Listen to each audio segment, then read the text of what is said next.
Today, I want to share with you the story of one of the greatest leaders the English-speaking world has ever seen. His name was Winston Churchill. He was not just a politician, not just a soldier, but a man whose words and actions helped to save freedom during one of the darkest times in human history. Churchill was born in 1874 into an aristocratic family in England. As a young boy, he was not the brightest student. In fact, he struggled in school, and many of his teachers believed he would not achieve much in life. But Churchill had two things that would shape his future: courage and determination. He never gave up, no matter how difficult the challenge. He began his career as a soldier and later entered politics. But Churchill's journey was not smooth. He faced many failures. At times, people laughed at him.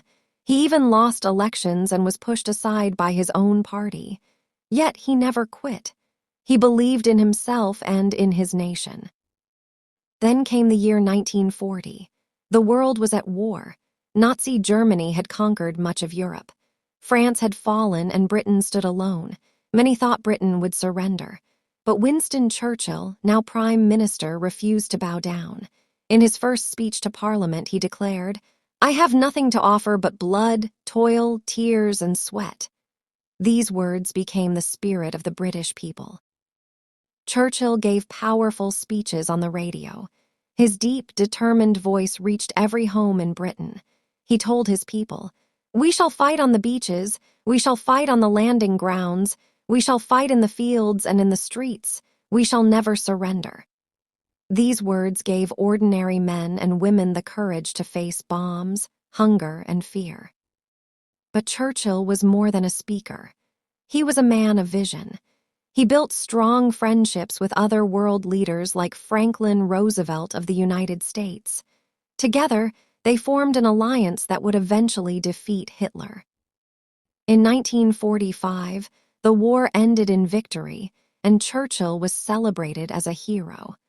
Later, he even won the Nobel Prize for Literature because of his inspiring speeches and books. He proved that words can be as powerful as weapons. What can we learn from Churchill's life? First, that failure is not the end. He faced countless setbacks but kept going. Second, that courage is contagious. His bravery inspired millions. And third, that leadership is not about position, but about vision, sacrifice, and belief in a greater cause. So, my friends, Winston Churchill's story reminds us that even in the darkest night, one voice of courage can light the path to victory. Thank you.